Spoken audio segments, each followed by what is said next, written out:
అసలు నువ్వు చేయకుండా ఆయనకి వదిలేస్తే ఏదో చేస్తాడు. ఏది బెటర్ అంటావు? అది సులువైన పని, తెలివైన పని, కరెక్ట్ అయిన పని.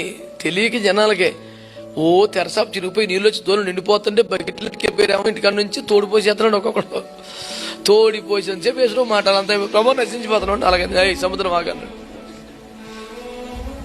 ఈ ఎత్తిపోతలు తోడిపోతలు అయిపోయేదాకా ఆయన చూశాడుగా. నువ్వు ఎలాగని ప్రాబ్లమ్ని హ్యాండిల్ చేద్దాం ట్రై చేస్తుంటే బిడ్డ కష్టపడతాడు కదా అని చూస్తాడు. సమాష నా వల్ల కాదయ్యా నువ్వే చేయబట్టి చేసేస్తాడు. అది ఉద్యోగమో, కుటుంబమో, పెళ్ళో, ఆశతో సమస్య ఏదైనా నువ్వే పరిష్కరించాలని తెగ తిప్పలు పడి అలిసిపోతున్నావురా.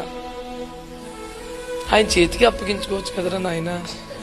నా రాజ్యం, నా నీతి మీరు ఎతకండి, మీ ఏమి తిందుమా ఏమితో అవన్నీ నేను చూసుకుంటాను అన్నాడు.